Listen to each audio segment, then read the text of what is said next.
ষ্টুডিঅ'ৰ মজাত মই বিনাশ এইবাৰ বিধায়ক অখিল গগৈয়ে জাতীয়তাবাদৰ সংজ্ঞা কি হোৱা উচিত সেই কথা ক'লে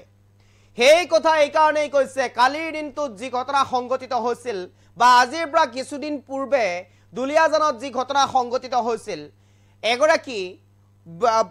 যুৱতীয়ে যি অভিযোগ উত্থাপন কৰিছিল বা এটা ঘটনা যি সামাজিক মাধ্যমত পোহৰলৈ আহিছিল এটা পেট্ৰল ডিপোত কেইগৰাকীমান যুৱক যায় তাত উৎপাত উঠোৱাৰ ঘটনা সামাজিক মাধ্যমত পোহৰলৈ আহিছিল তাৰ পিছত কেইবাটাও ঘটনা ঘটিল প্ৰসংগক্ৰমে শৃংখল চলিহাও আটক হ'ল শংকৰজ্যোতি বৰুৱা গ্ৰেপ্তাৰ হ'ল হাতত হেণ্ডকাৰি লগোৱা হ'ল শংকৰজ্যোতি বৰুৱাৰ আজিও শংকৰজ্যোতি বৰুৱা আৰক্ষীৰ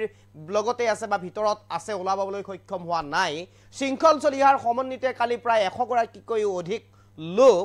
প্ৰতিবাদ সাব্যস্ত কৰি আৰক্ষীৰ হাতত আটক হ'বলগীয়া হ'ল তেনেটা প্ৰেক্ষাপটত আজিৰ দিনটোত বিধায়ক অখিল গগৈয়ে জাতীয়তাবাদৰ সংজ্ঞা কেনে ধৰণৰ হোৱা উচিত সকলো কথা কৈছে তেওঁ কৈছে জাতীয়তাবাদৰ অৰ্থাৎ অসমীয়া জাতীয়তাবাদীৰ সংজ্ঞা আনৰ ব্যৱসায় হস্তগত কৰাটো নহয় বা চান্দা খোজা যেটো নিয়ম এই চান্দা খোজা নিয়মটো হ'ব নালাগে চান্দা খোজা নিয়মটো জাতীয়তাবাদৰ পৰিপন্থী এনেদৰে মন্তব্য কৰিছে এইবাৰ বিধায়ক অখিল গগৈয়ে চান্দা খোজাতকৈ নিজে নিজৰ কাম তৈয়াৰ কৰি ল'ব লাগে উৎপাদনশীলতা অৰ্থনৈতিকভাৱে সচ্ছল নিজে নিজে হ'ব লাগে আনৰ ব্যৱসায়ত হস্তগত কৰা বা চান্দা খুজি টকা উঠোৱাটো একেবাৰে গ্ৰহণযোগ্য নহয় এই মন্তব্য বিধায়ক অখিল গগৈৰ এই মুহূৰ্তত কবিকে এই মুহূৰ্তত কবিকে ৰবেকানে চেষ্টা কৰিছো মই শংকৰজ্যোতি গ্ৰেপ্তাৰ কৰাটো বেয়া পাইছো এই মন্তব্য বিধায়ক অখিল গগৈ কিন্তু আনৰ সম্পত্তি হস্তগত কৰিব যোৱাটো বেয়া কথা একে সময়তেই মই এইটো কম যে আনৰ সম্পত্তি হস্তগত কৰিব যোৱাটো বেয়া কথা এই মন্তব্য বিধায়ক অখিল গগৈ আনহাতে যুৱতীগৰাকীক মই সমৰ্থন কৰা নাই কিন্তু যি কথা কৈছে আমাৰ কিছুমান লৰাৰ মুখ খুলি দিছে অৰ্থাৎ আমাৰ কিছুমান যুৱকৰ মুখাখন খুলি দিছে অসমীয়া জাতীয়তাবাদী সংজ্ঞাটো আনৰ ব্যৱসায় হস্তগত কৰাটো নহয় এই মন্তব্য বিধায়ক অখিল গগৈ অসমীয়া জাতীয়তাবাদী সংজ্ঞাটো অৰ্থনৈতিকভাৱে উৎপাদনৰ লগত নিজে জড়িত হোৱাটো বুজায় অসমীয়া জাতীয়তাবাদী সংজ্ঞাটো অৰ্থনৈতিকভাৱে উৎপাদনৰ জৰিয়তে নিজে ব্যৱসায়ৰ লগত জড়িত হোৱাটো বুজায় সকলোকে আকোৱালি লোৱাটো আমাৰ জাতীয়তাবাদ হ'ব লাগে সকলোকে আকোৱালি ল'ব পৰাটো আমাৰ জাতীয়তাবাদ হ'ব লাগে তেনেহলে আমাৰ অসমখন বাচি থাকিবগৈ অকল চান্দা তোলা বিষয়টো এৰি দিব লাগে অকল চান্দা তোলা যেটো বিষয় এই বিষয়টো এৰি দিব লাগে এয়া বিধায়ক অখিল গগৈৰ মন্তব্য আৰু কৰ্ম সংস্কৃতিৰ প্ৰতি মন দিয়াটো হ'ব লাগে কৰ্ম সংস্কৃতিৰ প্ৰতি দায়িত্বশীল কৰ্ম সংস্কৃতিৰ প্ৰতি মন দিয়াটো হ'ব লাগে এই মন্তব্য কৰিছে এতিয়া বিধায়ক অখিল গগৈয়ে শেহতীয়াকৈ কিছু ঘটনা পৰিঘটনা এতিয়া সামাজিক মাধ্যমত আহিছে সংবাদ মাধ্যমত আহিছে সমগ্ৰ অসমত দেখিছে জাতীয়তাবাদক লৈ কিছু উত্তাল পৰিৱেশৰ সৃষ্টি হৈছে উজনি অসমত দুলিয়াজান ডিব্ৰুগড় শিৱসাগৰত এক প্ৰকাৰ জাতীয়তাবাদৰ যিটো ধাৰা জাতীয়তাবাদৰ যিটো আবেগ এই আবেগ এতিয়া বহিছে বাহিৰলৈ ওলাই আহিছে জাতীয়বাদৰ আবেগটো আৰু সেয়া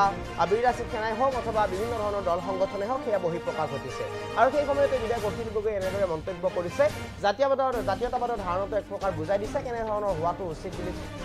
উচিত সেই কথা তেওঁ বুজাই দিছে আৰু বিধায়ক অখিল গগৈ এনে মন্তব্যৰ পাছতে এতিয়া সামাজিক মাধ্যমত এইটো চৰ্চাৰো সৃষ্টি হৈছে এই মুহূৰ্তত বিধায়ক অখিল গগৈৰ সেই বিশেষ মন্তব্যটো আছে আমি পোনে যদি সম্ভৱ হয় শুনাবৰ চেষ্টা কৰিম একেটা সময়তে আমি এটা কথা ভাবিব লাগিব এই যে এজনী ছোৱালীজনীক মই একদম সমৰ্থন কৰা নাই দেই হ্যাঁ এই ছোৱালীজনীয়ে যি কথা কৈছে সমৰ্থন কৰা নাই কিন্তু ছোৱালীজনীয়ে যি কথা কৈছে সেই কথাটোৱে আমাৰ কিছুমান ল'ৰা যিবিলাকে অকল এনেকুৱা ধৰণৰ উপৰুৱা চান্দা সংস্কৃতিত দুষ্কৃতিত মানে জড়িত সিহঁতৰ কিন্তু মুখাখনো খুলি দিছে মই এই দুইটা বস্তু কিন্তু একেলগতে কম অসমীয়া জাতীয়তাবাদৰ সংজ্ঞাটো আনে কৰি থকা বিজনেছৰ ওপৰত দখল দিয়া নহয় অসমীয়া জাতীয়তাবাদৰ সংজ্ঞাটো হ'ব লাগে অৰ্থনৈতিকভাৱে আমি আমাৰ নিজৰ কেপিটেল ফৰ্মেশ্যনৰ কাৰণে প্ৰডাকশ্যন চিষ্টেমৰ লগত জড়িত হোৱা হা অসমীয়া জাতীয়তাবাদক একেবাৰে সংকীৰ্ণ আৰু উগ্ৰ মানে বেলেগক মাৰপিট কৰা এই পৰ্যায়লৈ কেতিয়াও যাব নালাগে আমি প্ৰগতিশীল জাতীয়তাবাদত বিশ্বাস কৰিব লাগিব সকলোকে সামৰি লোৱা জাতীয়তাবাদত বিশ্বাস কৰিব লাগিব আৰু একেটা সময়তে আমি অৰ্থনৈতিক জাতীয়তাবাদত বিশ্বাস কৰিব লাগিব সেইকাৰণে মই শংকৰ বৰুৱাৰ গ্ৰেপ্তাৰক বিৰোধিতা কৰিছোঁ, তেওঁক হাতকেৰেয়া লগৰো সম্পূৰ্ণ বিৰোধিতা কৰিছোঁ ৰাইজৰ দলে, শৃংখল চলিহাৰ গ্ৰেপ্তাৰো বিৰোধিতা কৰিছোঁ। কিন্তু একেটা সময়তে এই ঘটনাটোৱে উদঙাই যোৱা অসমীয়া জাতীয়তাবাদৰ মানে সংকীৰ্ণতা যিটো অলপ প্ৰকাশ পালে, যে এই লোকে দুটা পাৰ্টীয়ে বিজনেছ কৰি আছে, তাৰ মাজত গৈ আমাৰ ল'ৰাই গৈ হামলা দিবলৈ গৈছে, আৰু হামলা দিবলৈ যাওঁতে এজনী ছোৱালীয়ে, সাধাৰণ ছোৱালী এজনীয়ে আমাক মানে আমাৰ ল'ৰাবিলাকক কিমান গালি দিছে, আৰু ল'ৰাবিলাকক দিয়া গালিটোক আকৌ তাৰপিছত আমি একেবাৰে অসমীয়া জাতিৰ প্ৰতি গালি বুলি ঘোষণা কৰি দিছোঁ। এই বস্তুটো অলপ মোৰ মতে অকণমান ভাবি চাবলগীয়া কথা। মই দুইটা ছাইডত কৈছোঁ দেই, দুইটা ছাইডৰ কথাটো, কিন্তু এটা কথা খাটাং যে বিজেপি চৰকাৰৰ দিনত বহিৰাগত মানুহৰ দাদাগিৰিটো বাঢ়িছে, অসমীয়া মানুহৰ ওপৰত আক্ৰমণ বিজেপি চৰকাৰৰ দিনত বাঢ়িছে, বাঙালী হিন্দীভাষী এই মানুহবিলাকৰ দাদাগিৰি আমাৰ ওপৰত বাঢ়ি গৈ আছে। কিন্তু একেটা সময়তে অকল চান্দা তুলিয়ে পইচা খাম বুলি ভাবিলে সিটোনো কি অসমীয়া জাতিৰ ভাল হ'বগৈ বাৰু? অকল চান্দা তোলা কথাটো এৰিব লাগে, অলপ কৰ্ম সংস্কৃতিও লগত আৰু অৰ্থনৈতিক জাতীয়তাবাদতো গুৰুত্ব দিব লাগে। মই দুটা কথা কওঁ। এক নম্বৰ কথাটো হ'ল যে মই শংকৰজ্যোতিক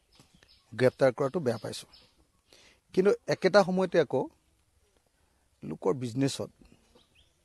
লোকৰ বিজনেছত কোনোবাই যদি বেদখল কৰিবলৈ যায় সেইটো আকৌ ভাল কথা নহয়। এক নম্বৰ, এই দুইটা বস্তু একেলগতে আমি চাব লাগিব, দুইটা। দ্বিতীয়তে, কালি আমাৰ শৃংখলক,